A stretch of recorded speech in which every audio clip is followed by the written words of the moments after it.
See. Okay. So hi everybody again. Nothing. Good evening. Welcome to Rhythm Foundation's by Monday health webinar. Today we're going to be talking about sleep hygiene and how it will improve so that you can have better sleep. So first off, what is sleep hygiene? It's a set of healthy sleeping patterns that promote good quality sleep. I know that a lot of us, I mean, as we all should, get a lot of sleep. But that doesn't necessarily mean that you're having the best sleep that you need to continue to move and have an active life.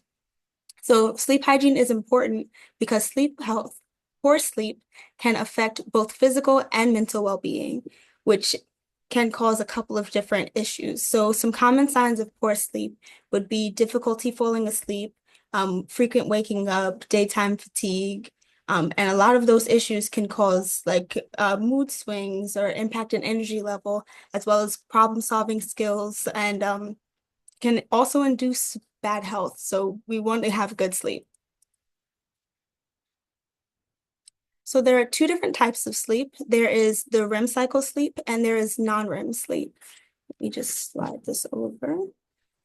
So during non-REM sleep, we need both. Let me also say that first.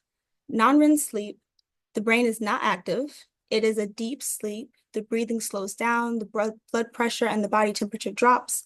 It repairs and regrows tissue, builds bone and muscle, strengthens your immune system. So that's why we need non-REM sleep. And REM sleep is the one that most of us hear the most about. This is where the brain is active. You have like very vivid, fluid dreams. Your heart rate and your breathing quickens. Your muscles usually go limp. Um, it stimulates the areas of your brain that help with learning and memory. The brain repairs itself and processes emotional experiences, which is a lot of times why we have different dreams, and also transfers short-term memories to long-term memories. So again, both are extremely important because we need both physical rebuilding and mental rebuilding, and that's where sleep comes in to help do that for you. Um, if you don't get enough REM sleep, there are a couple of symptoms that you may have, including trouble coping with your emotions, trouble concentrating, a weakened immune system, and feeling really groggy in the morning. So again, both are extremely important. A lack of non-REM sleep, because again, that's something that not a lot of people talk about, can also cause feelings of fatigue, difficulty concentrating, impaired memory, reduced physical restoration, increased irritability, a decreased immune system, and potential disruptions in mood as well. So up here on the side, I've added a chart that lets you know just about the recommended duration of sleep for most age groups. So for me, I'm 28. I would be in the 7 to 9 kind of range, which has not been happening recently. And I'm sure a lot of us can attest. Getting to sleep, falling asleep, and staying asleep has been an issue for a lot of people for a while. And that's part of the reason why we really wanted to have this webinar so that we can see why it's important and what we can do to make it better. So, a sleep-friendly environment is the first step to making sure that we have better sleep quality. They say that your room should be cool, so about 60 to 65 degrees. Um, I personally like my room a little bit warmer, but I guess it is better to keep it cool, especially since your body temperature does change throughout the night. And usually a lot of us sleep with blankets. They also say blackout curtains or eye masks are great for blocking out light, which does happen to be important. They say that bright lights tend to make it more difficult for you to fall asleep and to stay asleep. So those of you that go to sleep with the TV on, you may have to turn it off in order to get a better night's sleep. They also say you should avoid checking the time and using your phone or laptop before bed. Reduce noise and with earplugs or use a white noise machine. So some people say like you have to go out and buy the white noise machine and that will help a lot. But a lot of things that I saw online was saying you can use a fan, you can use an app, rain sounds, ocean sounds, all of that kind of calming noise in the background can help you to get a better night's sleep. And then invest in a comfortable mattress and pillows. That was one thing that was on my list for when I moved into my apartment. I had to get a really good mattress because I remember the college mattresses that we had, the little square, like plastic ones, and it was really difficult to get a good night's sleep on that. So when I saw that one, I was like, I have to add that in. So creating a healthy sleep routine. Let me just slide that back over. So we have to create a constant sleep schedule. That's something that will really help us to make sure to sleep on time and get enough sleep each night. So they suggested you should wake up and go to bed around the same time every day, including weekends. I know a lot of us like to try to sleep in on the weekend. Saturday, we'll sleep until 12 and then we'll get up and do what needs to get done. But apparently, that does have difficult side effects when it comes to creating that pattern. And your brain doesn't always recognize weekends when it's actually a weekday.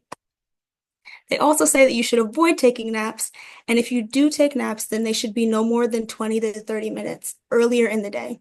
So try not to nap closer to actual bedtime, and don't take a full hour's worth of nap because you'll end up waking up groggy and not getting the full amount that you need. It also makes it more difficult to sleep later in the day. They say you should limit your screen time before bed, as I've said before, around 30 to 60 minutes before bedtime. Put the laptop away, don't check the phone, no more TV. Creating a relaxing bedtime routine, like watching what you eat, which we'll talk about on the next slide, gentle stretching, a warm bath, just things that'll help you to relax your body and get you ready for the night ahead.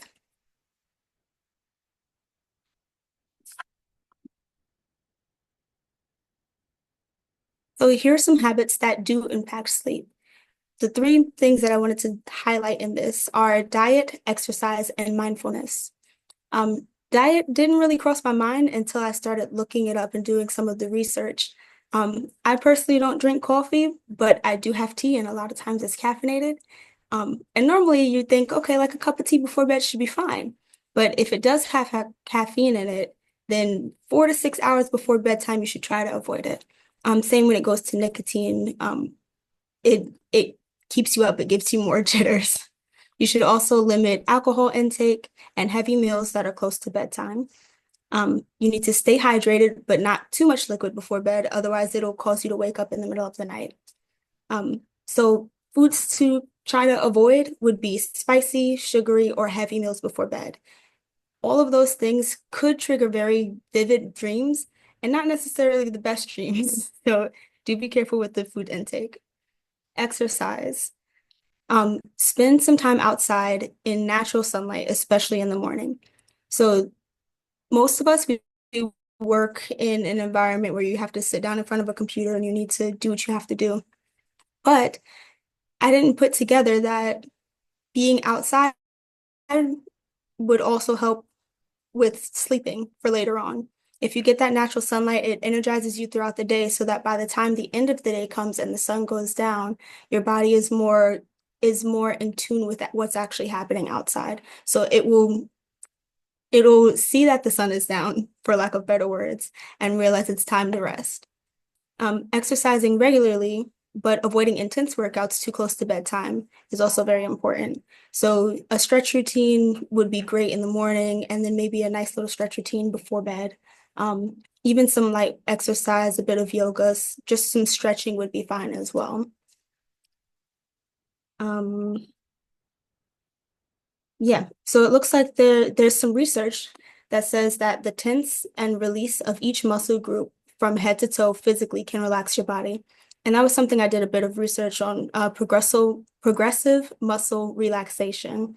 So it's where you tense up. So say I'm going with my hand, I'll tense up my hand and then I'll breathe for a while. I'll count to like 3 or 4, release, and it'll help to relax the body a bit more. And you do that with every muscle form on the body until you've gone through the entire body. That's supposed to help you sleep very much. So I actually plan on working on that tonight. So the next thing would be mindfulness. They said that it's really good to keep a journal to clear your mind before bed. Journaling thoughts that may cause you a bit of anxiety throughout the day, journaling how your day went, journaling even the things that you need to do for the next day can help you to get a better mindful sleep. Practicing deep breathing or listening to calming music is supposed to help as well. reading a book or practicing meditation is also a really good way to be mindful as you're getting ready for bed. Um, there are a couple of things that I did want to read off to you guys because as I got into the mindfulness portion of sleep, I did get a bit of information that I thought might be good for to share for practicing it.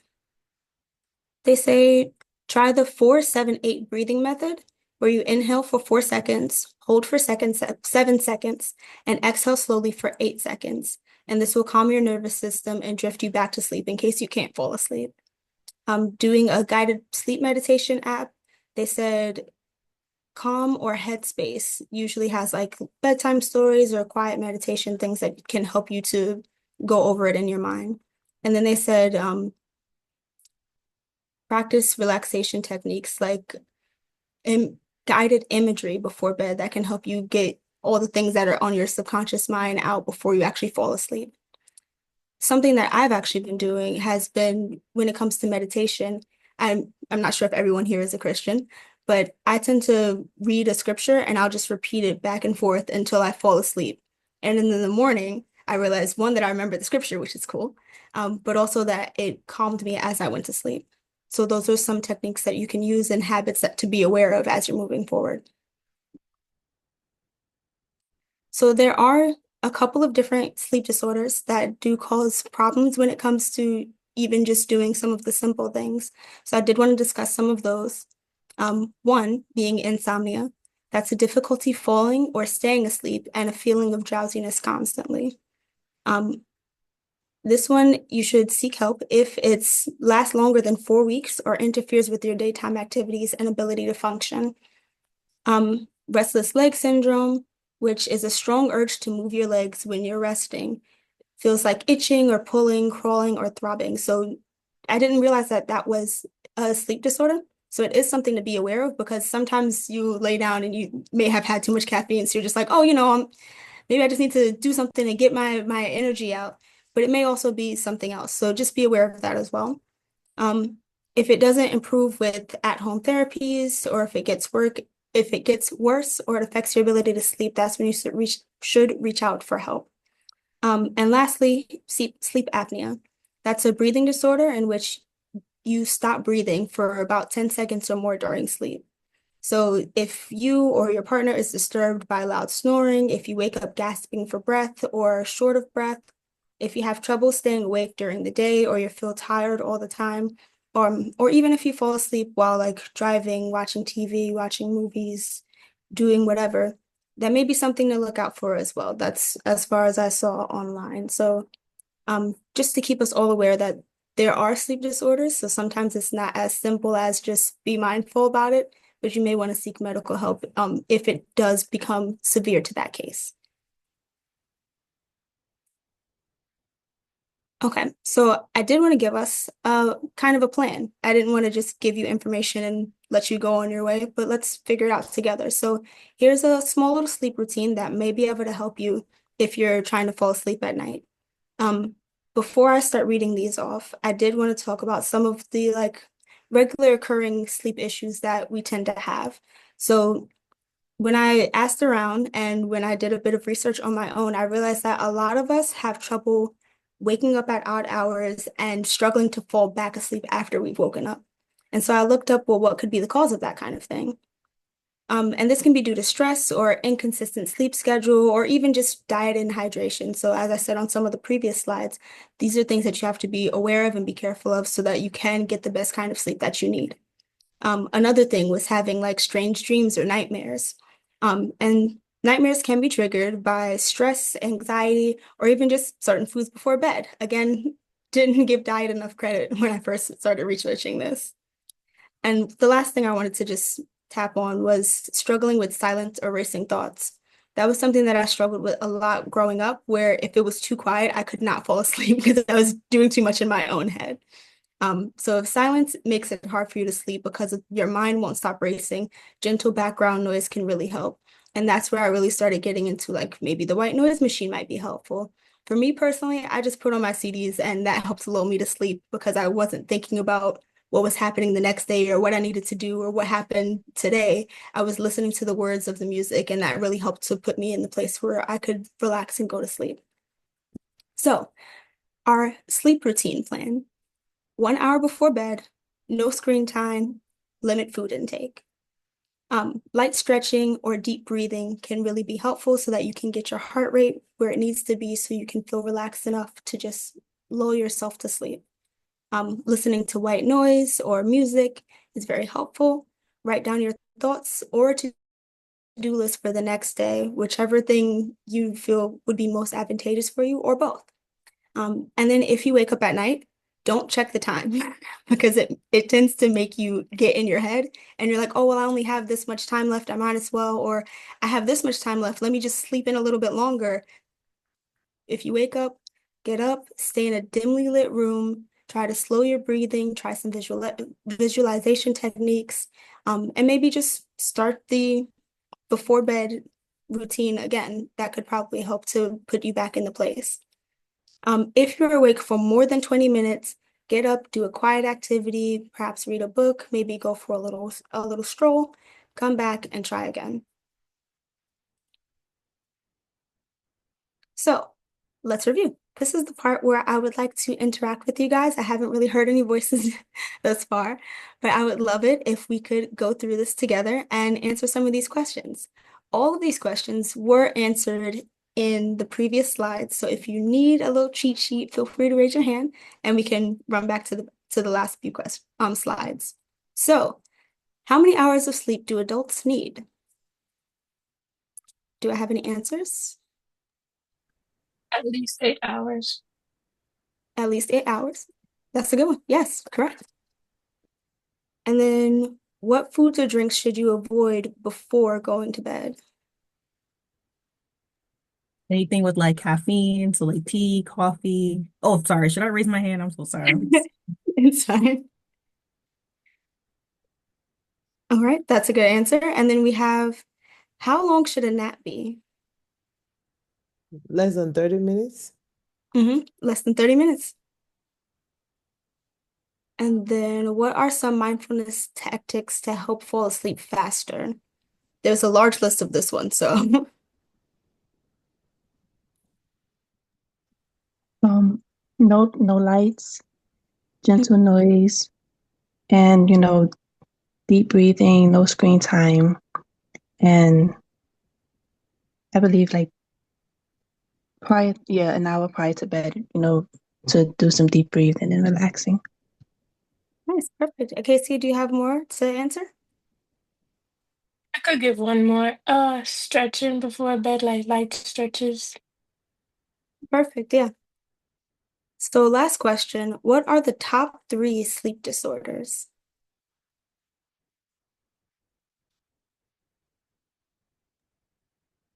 You can Daniel. unmute yourself. Yeah. Insomnia.